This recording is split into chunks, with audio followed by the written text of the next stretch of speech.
Patty Duke, who before the birth of Melissa Joan Hart and Lacey Chabert was the queen of the TV movie. Like, she was in everything. Every TV movie you ever watched, Patty Duke was there. I only know Joan Van Ark because of the scandal around her face.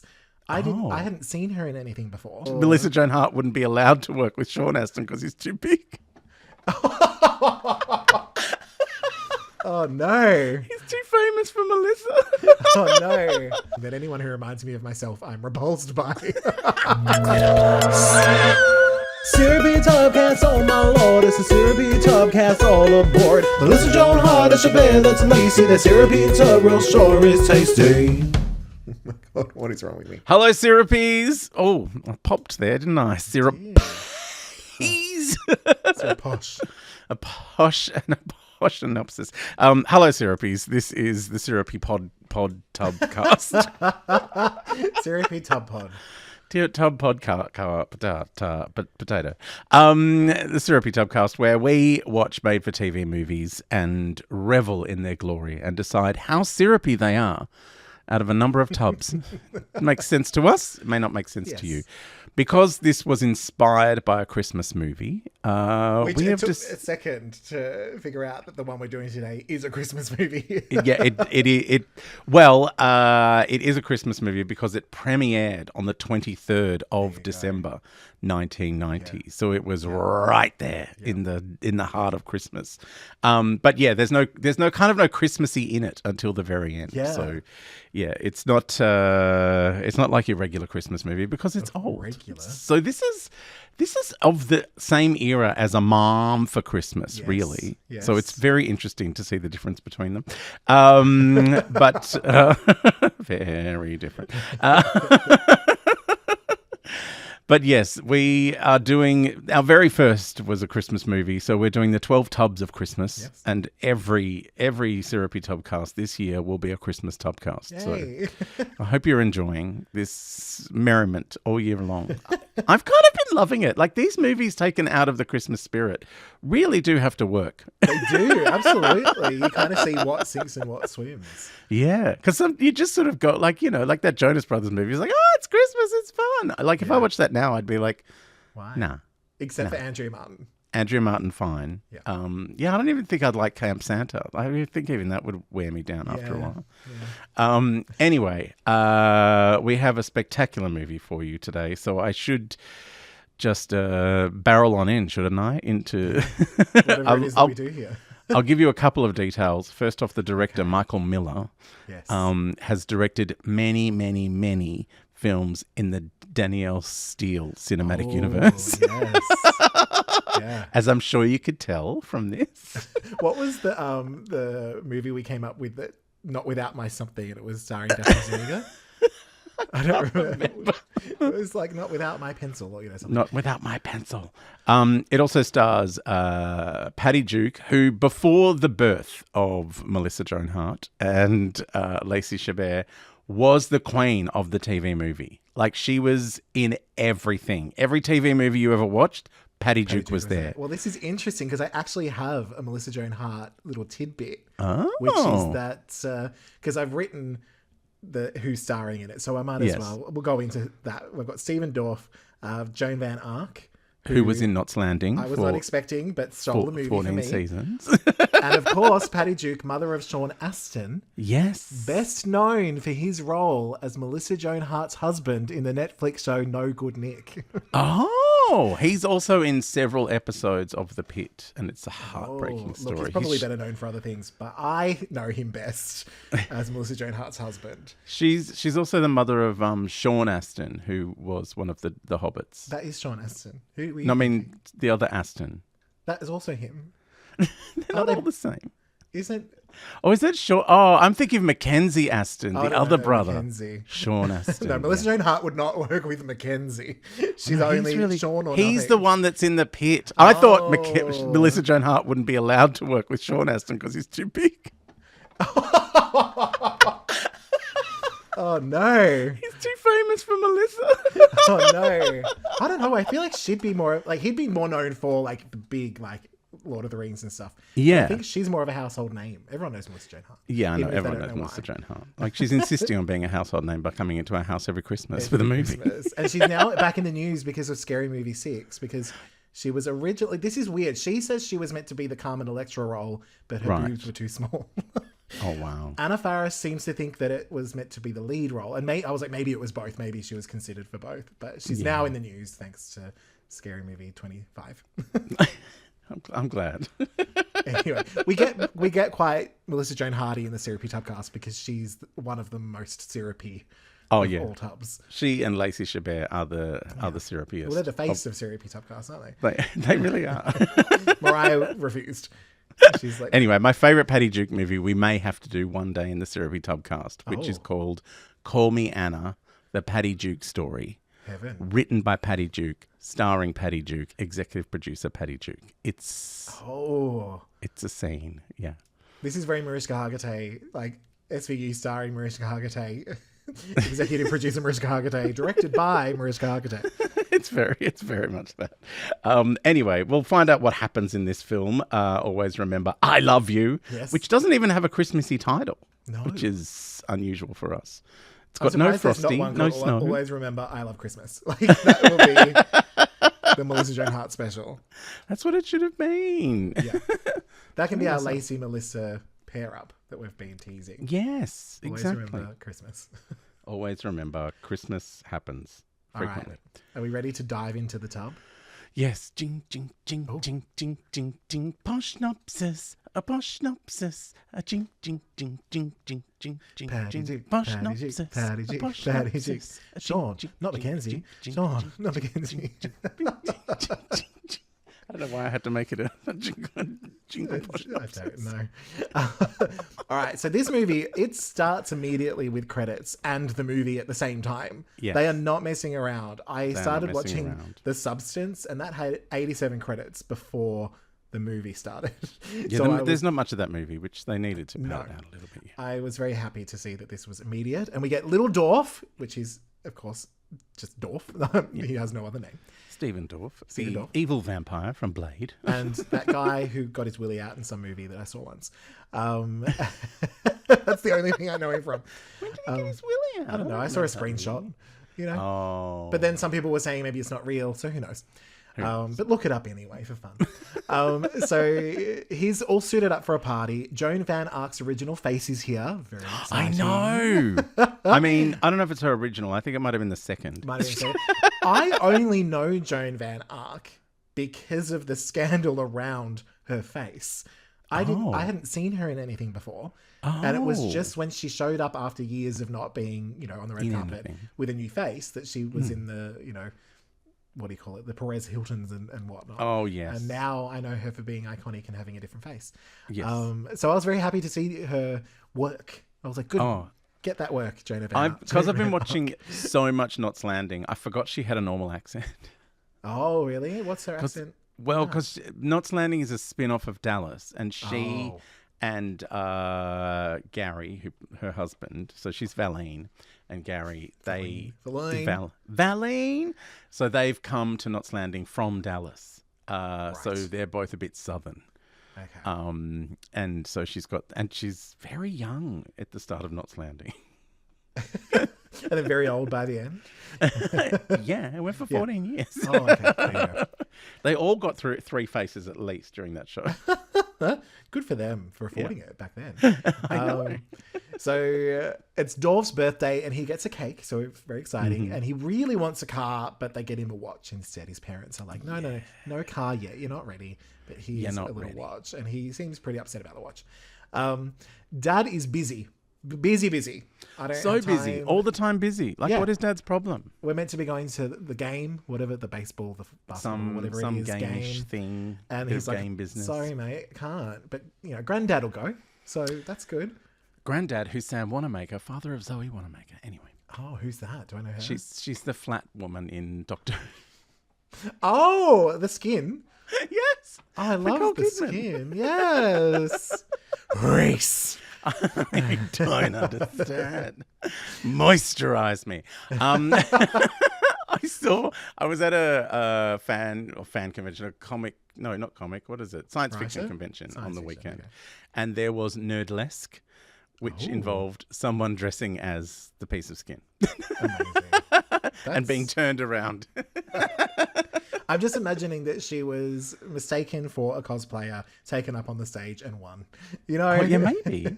She's like, I was just here to use the bathroom, but all right. Antonia dragged me along. So, yeah, Dad's very busy, but to my surprise, he actually feels kind of bad.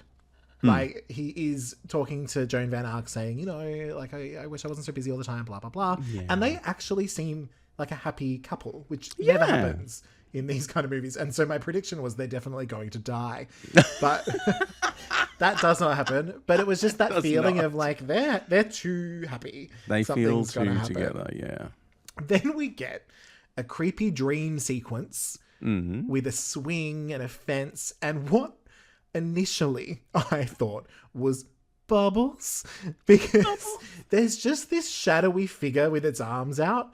And I'm half writing and half watching. So I thought he was having a nightmare about a big monkey because it's all very shadowy.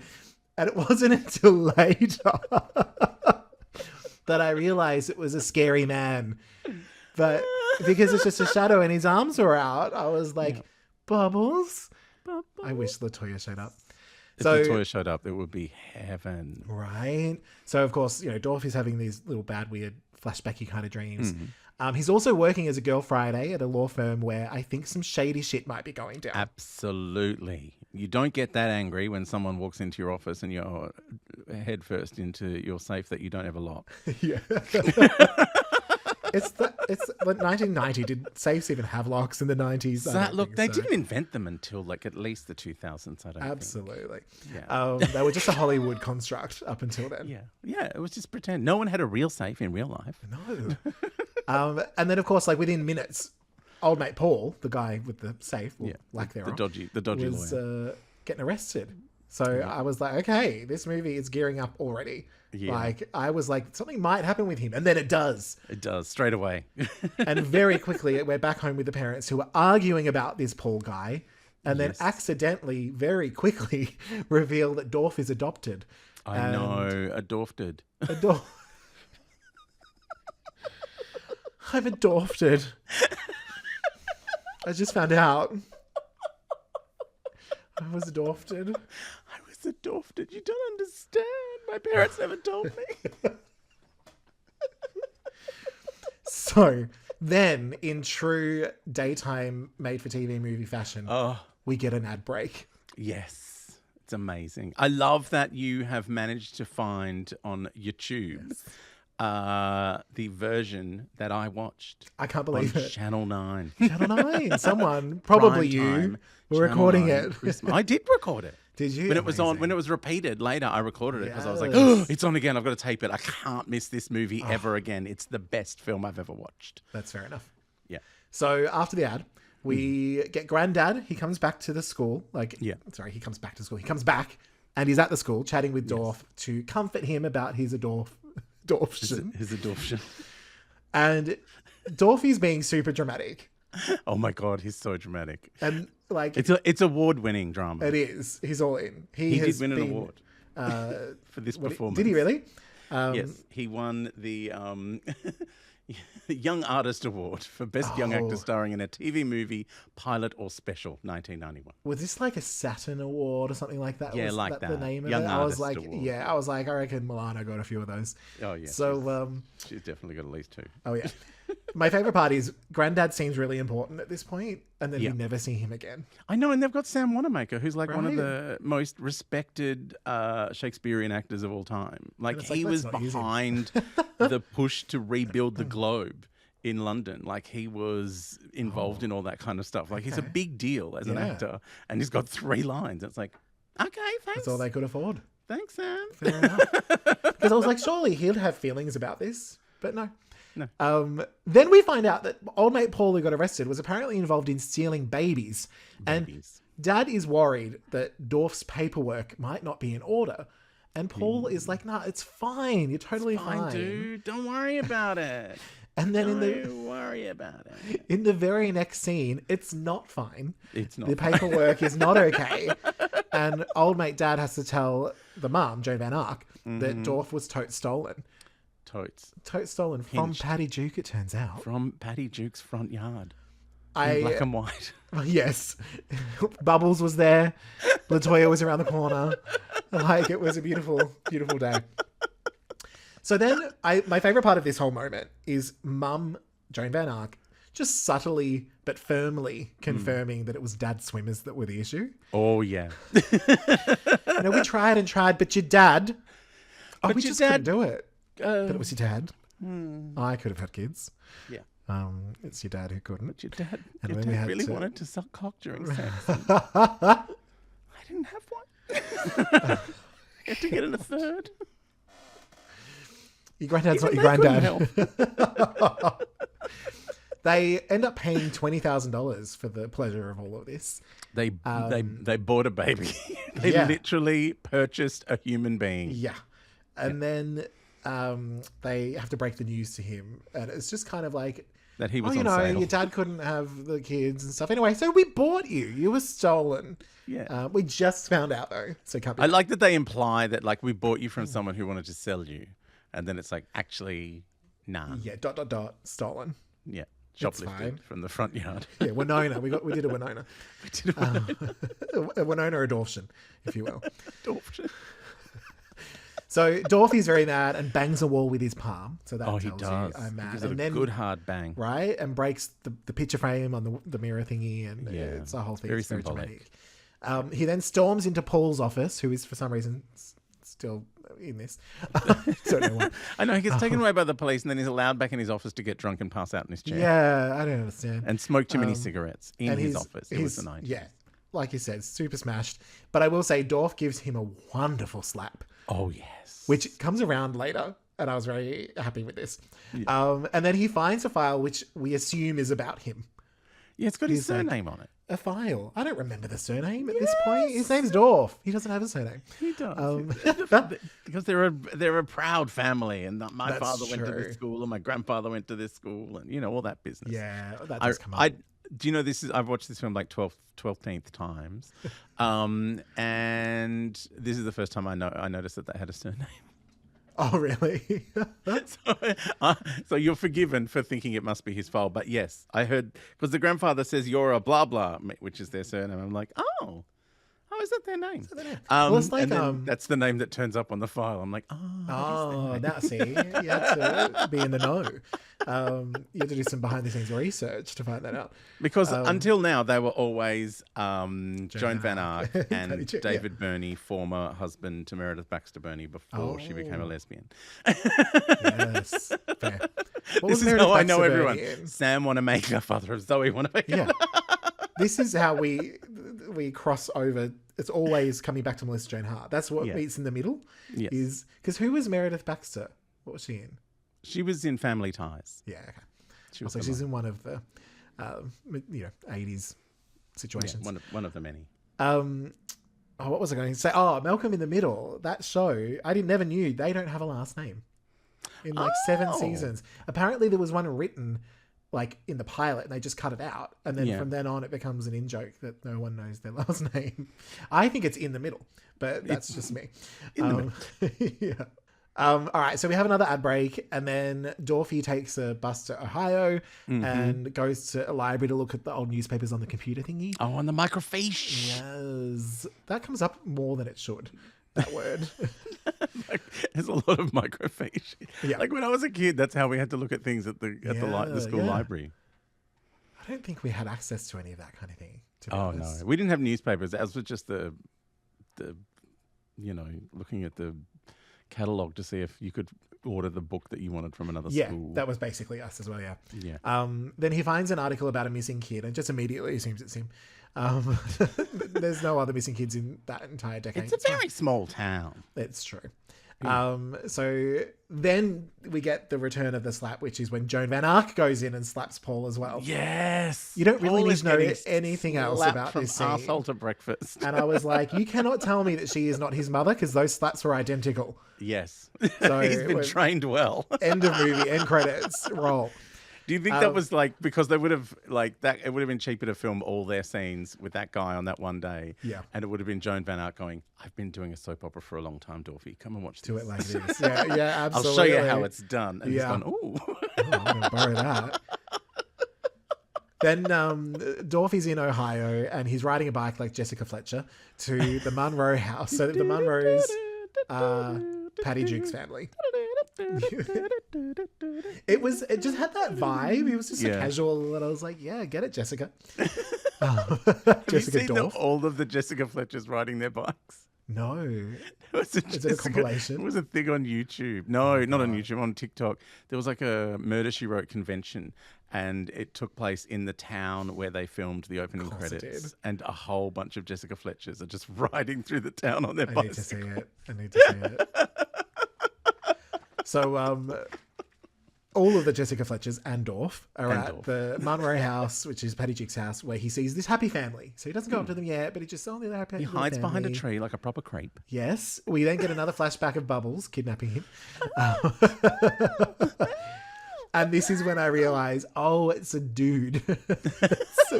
It's a grown man stealing a baby. Black and white dude. I just thought it was like flashes of nightmares. Like, I didn't think it was a real flashback. Anyway.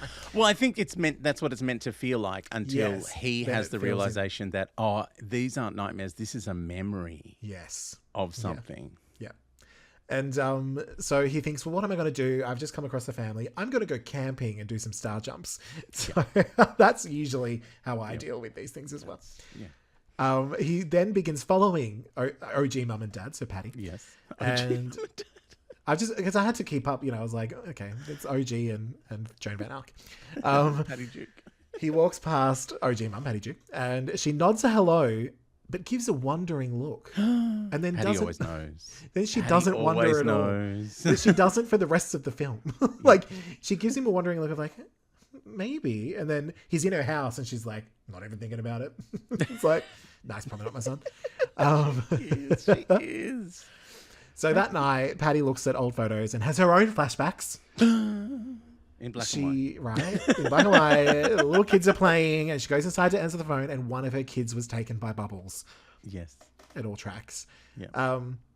So the next day, Dorothy goes into her work at Specsavers, which was very exciting. I know. And she uses some really bad specs. So many. He just grabs the ugliest glasses. Yeah, and she is Patty Duke is such a great actor.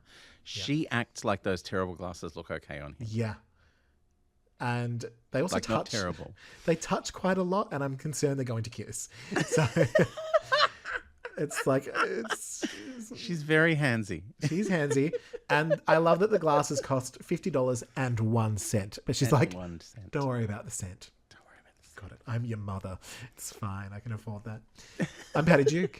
I'm Patty Duke. Then we get another glorious. I was the president of the Actors Guild, just like the nanny. Was she really? My son. Yeah.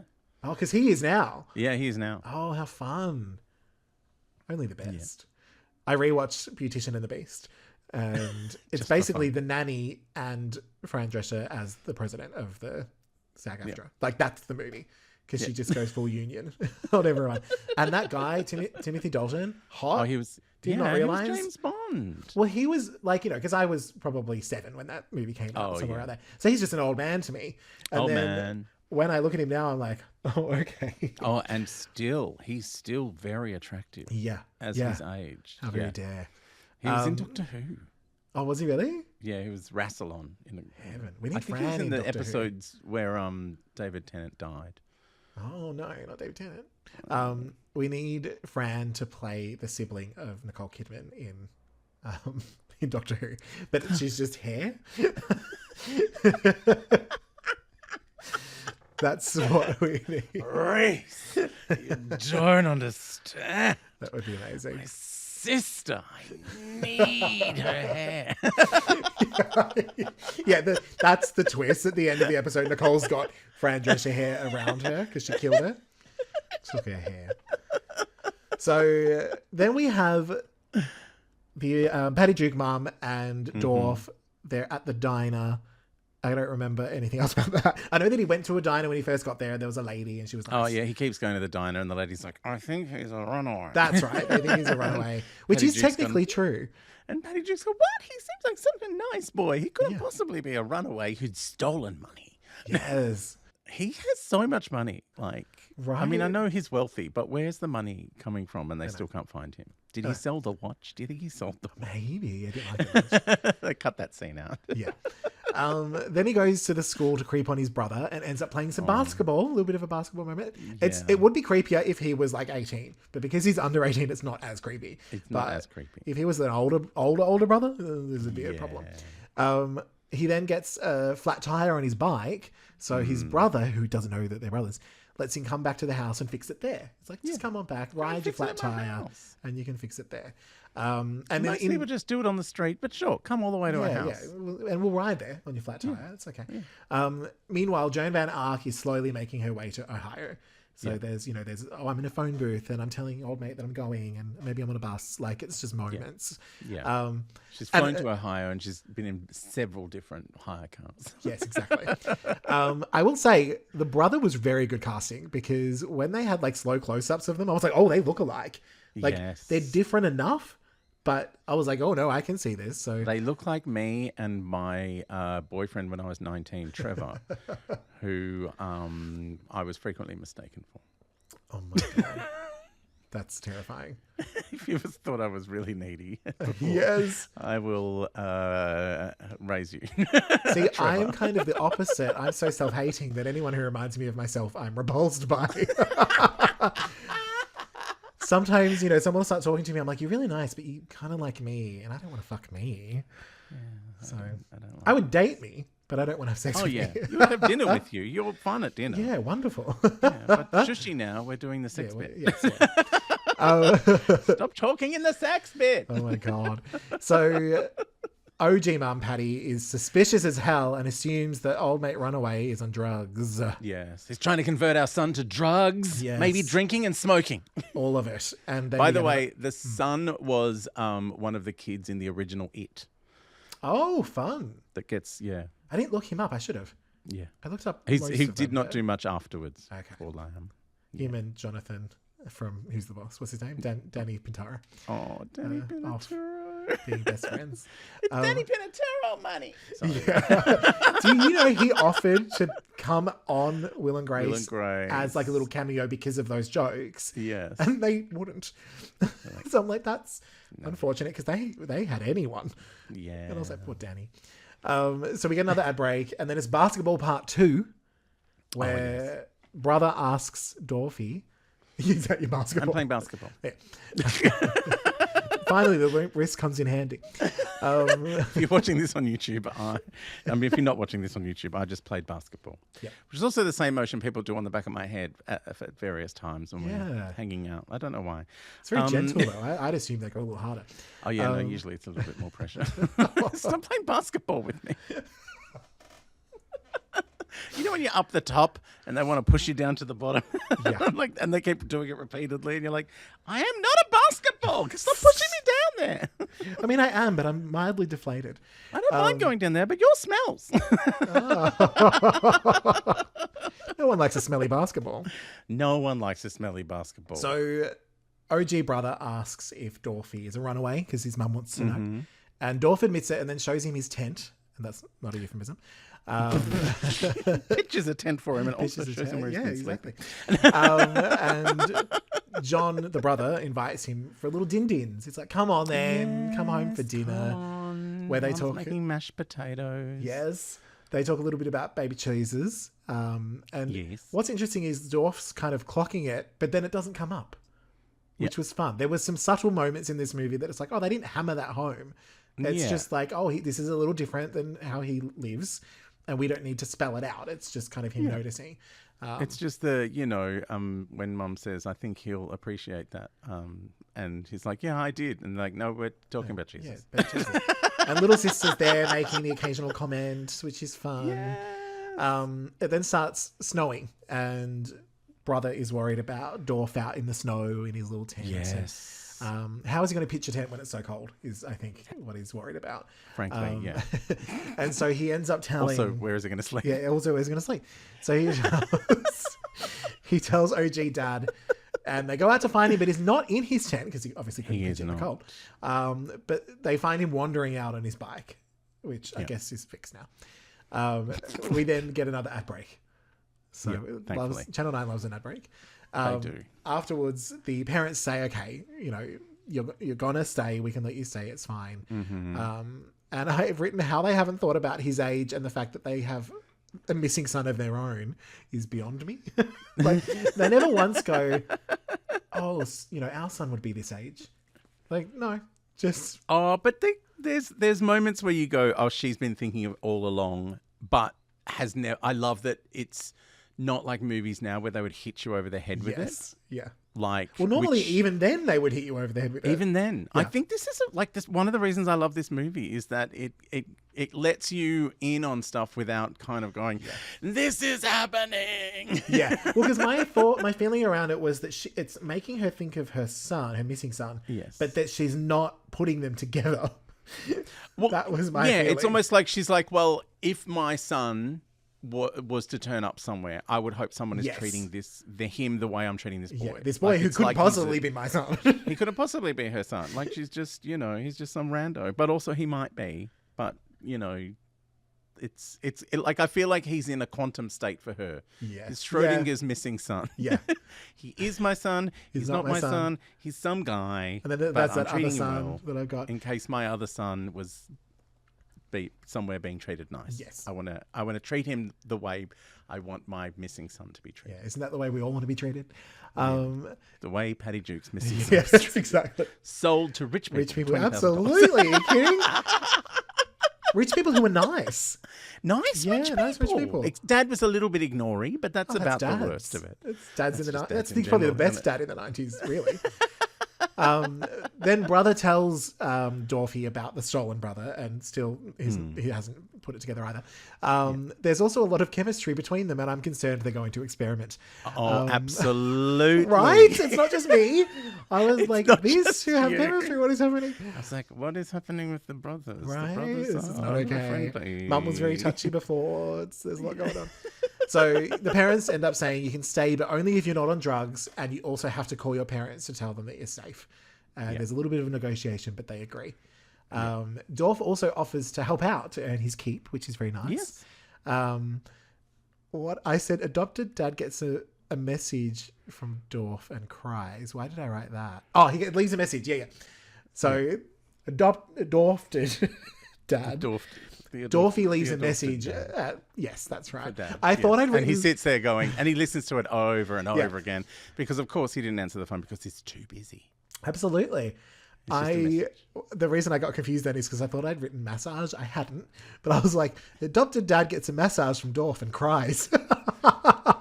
Sure. From his special eye. So much incest in this movie. Bloody Dorff. So... Because there's no sex in this movie, we're putting it in.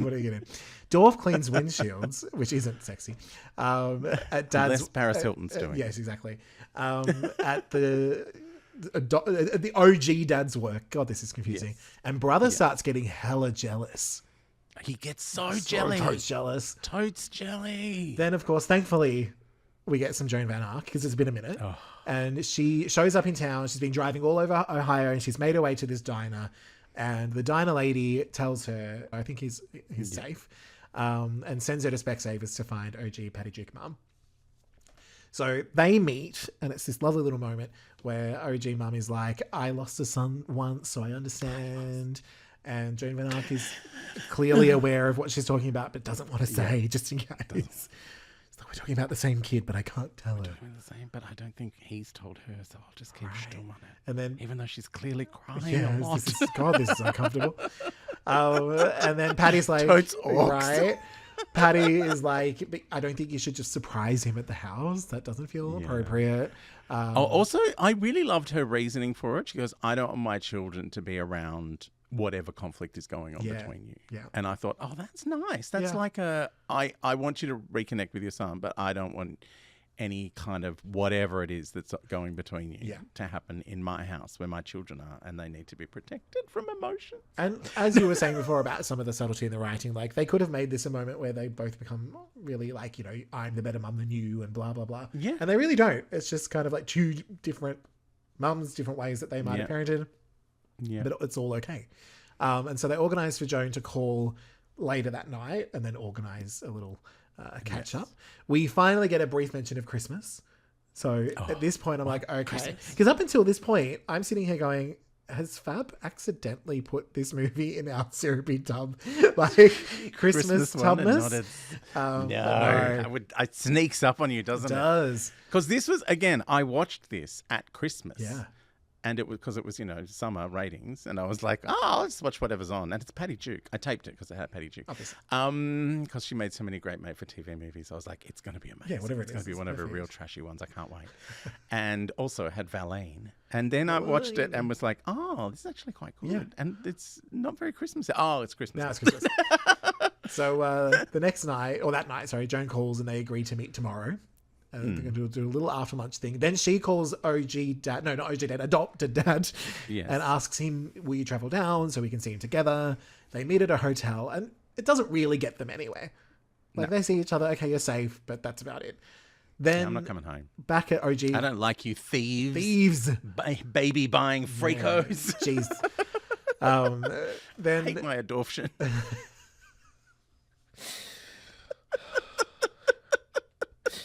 It's also very close to another word. That's scary. It's just, I'm pro-adoption. I just hate my adoption. Yeah, I do. Yeah. Okay. I don't know where to go from here. So we're back at the Patty Duke house and Christmas is gearing up.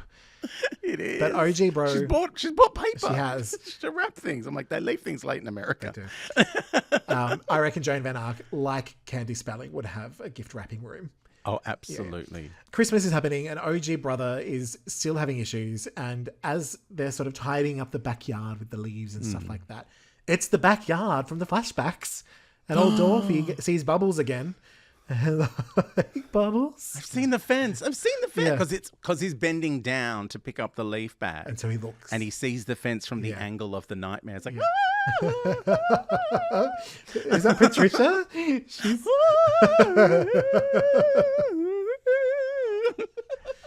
That would be a terrifying flashback, just quietly. Then we get another ad break because it's so dramatic we need a moment to deal with it. Yeah. Then this is a perfect thing for an ad break. It's like, oh, it's here. Yeah. We're here. Oh, now I've got to watch this. And then buy Christmas things at Kmart. That's exactly. Thongs. Watch wherever Katrina Roundtree is in 1990. I assume she was around then. She was around. So now we're still at the house and they're putting up the Christmas tree and brother goes out without Dorff. Doesn't want to hang out. Doesn't want to hang out with Dorff. So then Dorff is just turned out. On Dorff. Right. And then Dorothy's out just for a little stroll and catches bro smoking and drinking with his mates. Smoking and drinking. Right? All the things that they were worried he was going to introduce him to, but also he's already doing it. He's already doing it. And it's all very like, you don't tell me what to do. You're not my real brother, except you are. You're not the boss of me. Right? So the parents tell the brother off. And another thing I appreciated is they don't blame Dorothy. No. Normally that would happen in one of these movies. Bad influence and all that. And they're like, no, he's just a shitty little teenager. Yeah. But he's rebelling. Right. With that said, OG dad does think maybe it's a little bit of a disruption. Time. Maybe it's time. It's time. Is how he says it, I think.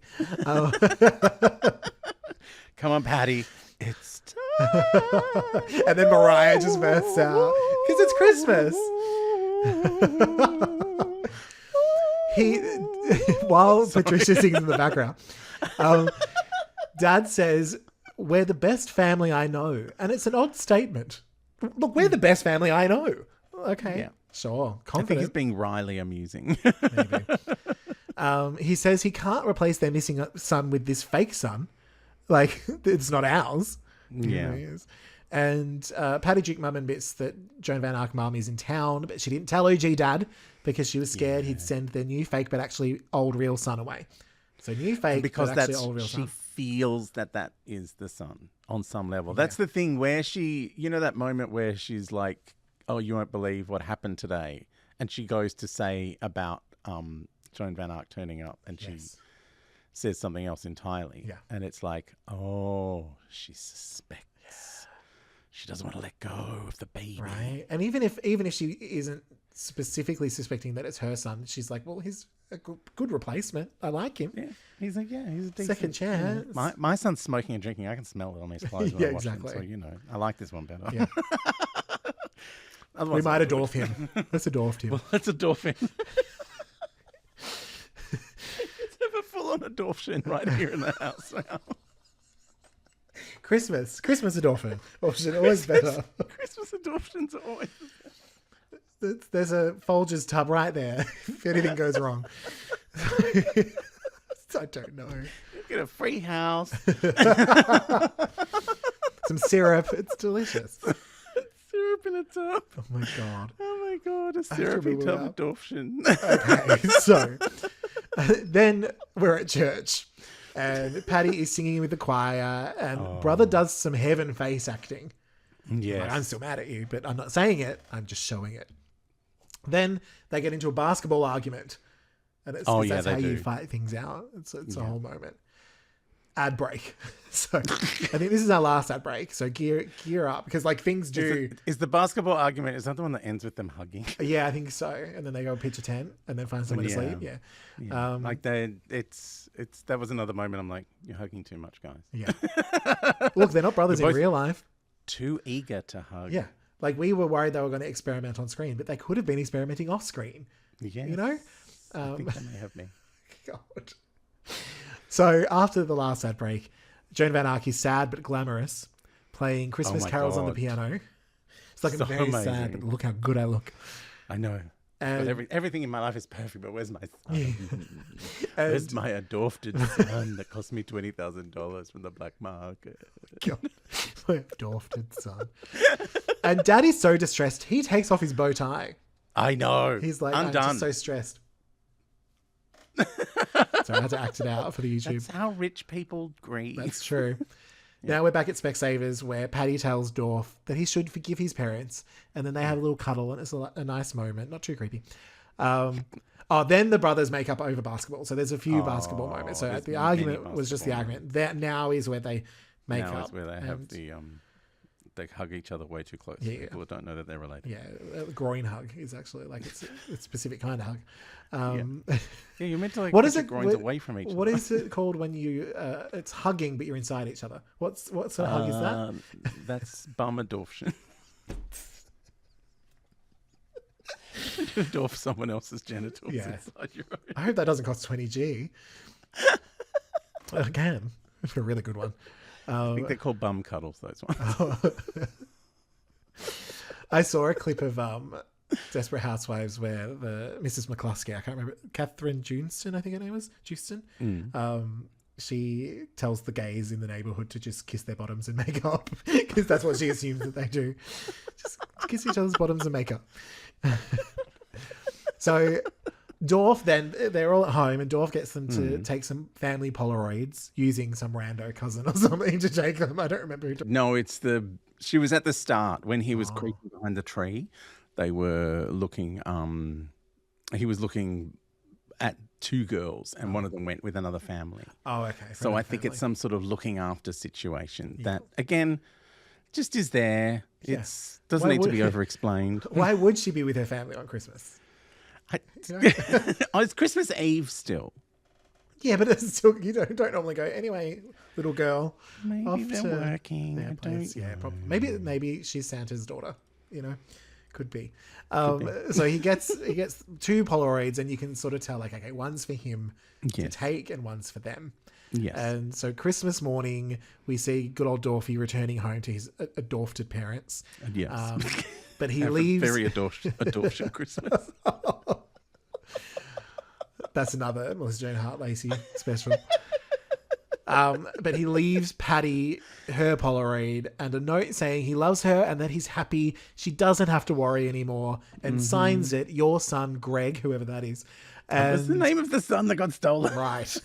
And both Patty Duke and I have a little cry because it was very sad. Oh, my God. Oh, but lovely, like, but beautiful. Like, how much is the crying? The crying comes without you meaning to. Yes. And I think it's because it's not tragic.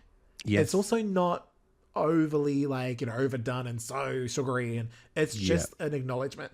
And I think what you really were wondering is he going to tell her? And throughout the movie, you're waiting for that discovery, and you think, are they really going to end it without it? Yeah. Which could have still worked. Yeah. But I was like, okay, good. There is confirmation that that's who he is. And instead of falling apart and being devastated about what she's missed out on, she's giving, I'm just glad he's okay. Like, I think that's what makes it so emotional, is just that it's just love, and it's like acceptance that, we don't have to like go through the nuts and bolts of it. It's just, you're okay. And that's all I ever needed and wanted to know.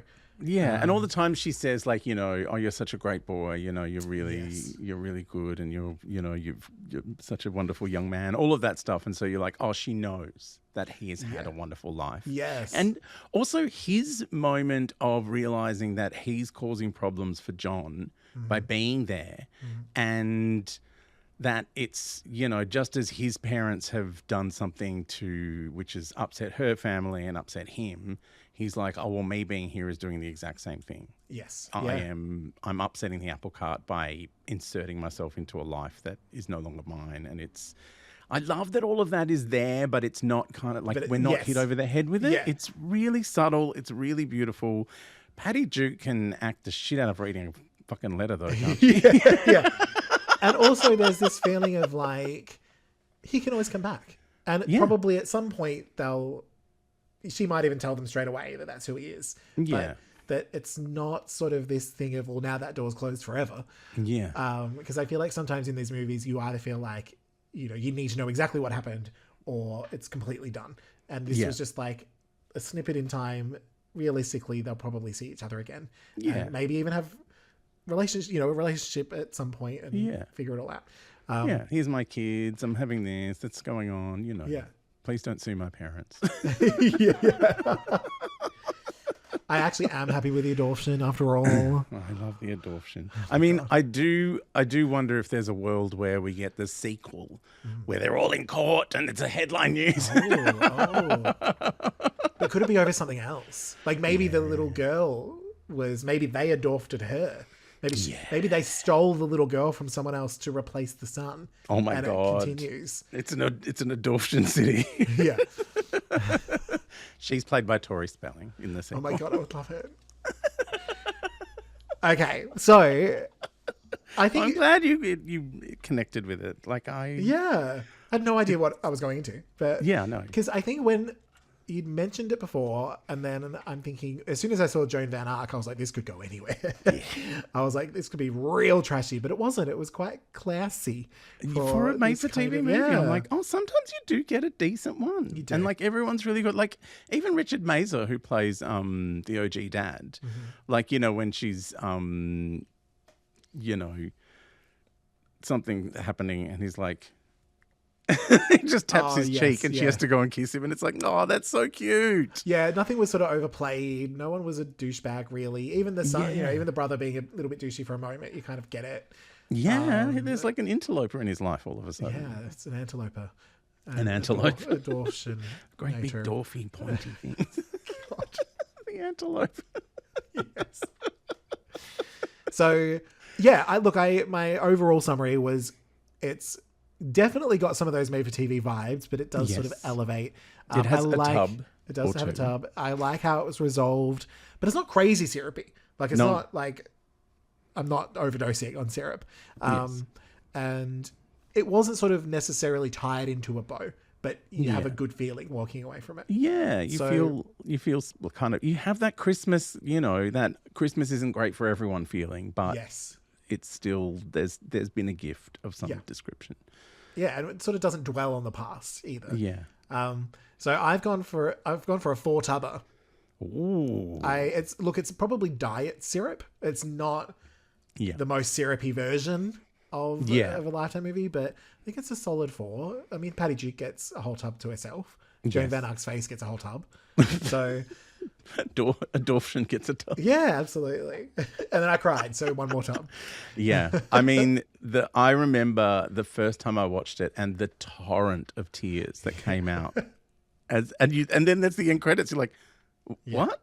This movie doesn't waste time. The movie stops. It's just Beginning like, and you're end. crying. That's enough. Yeah, I got you. there. Done. Yeah. It's just edging Almost us the whole perfect movie because you're like, oh, just everything happens that you expect to happen, and then it stops, and you Which cry. is probably a blessing because, I remember watching, it's a very different movie, but The Drover's Wife. Have you seen that? Yeah. And you start crying and then you're just crying for the next half hour while everything is going on. And you're like, this is relentless. I'm still just crying 4 weeks later.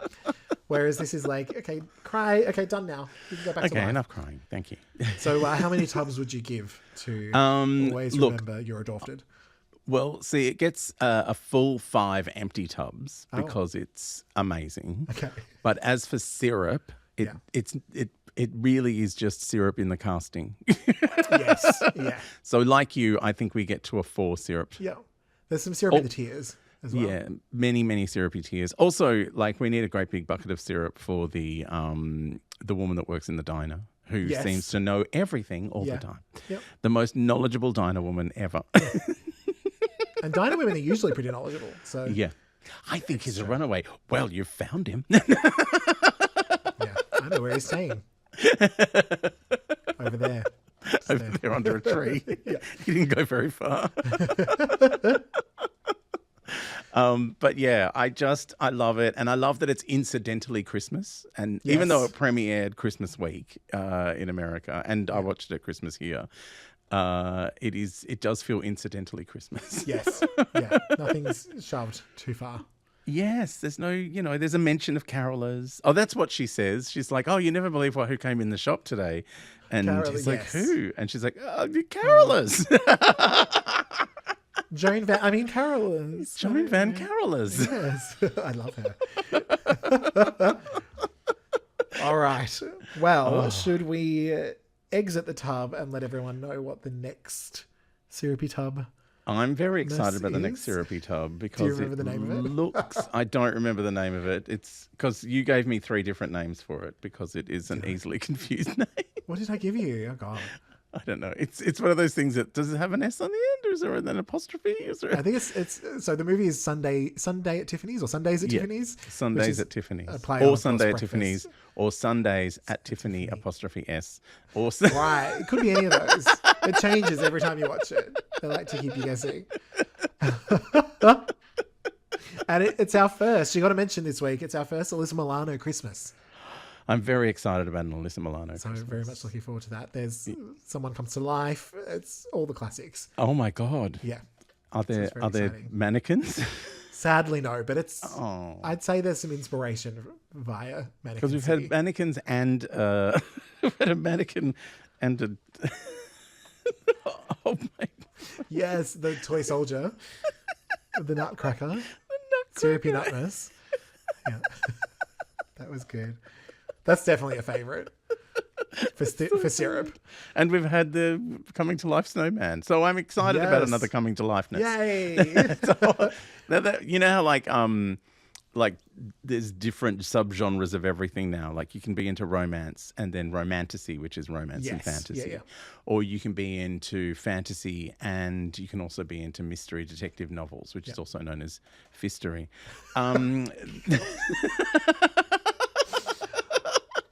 Messy. So Syrupy. this is a very we've found our own subgenre of Christmas movies, which is things coming to life Christmas movies. Yeah. And Which I'm makes sense excited for about me it. because my favorite genre of movie is body swap and or people pretending to be things they're not. Oh, yes. Sister Act, Mrs. Doubtfire, Yes. Freaky Friday. Connie and Carla. Yes, anything like that is right up my alley. Yeah. So, Amazing. all right. Shall we? 13 going on 30. Yes, a classic. What do we call it? Suddenly 30. We Suddenly call it- 30. I was like, what's the other name for it? Sundays at Tiffany's. All right. Well, that'll be coming out next month, which is a very special month because it's Christmas in July. Oh, so yay. there'll be a DP of Tub. Oh So my very god! looking forward to DP that. of tub. I Yeah. thought we were just going to do every month and then get like 4 tubs at Christmas. Well, this one is a DP because we didn't do January. Oh, That's how I had to plan it. excellent.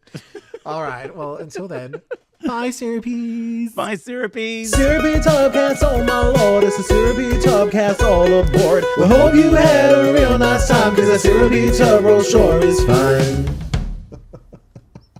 I've always said that. Basketball au fromage. Disgusting. Oh.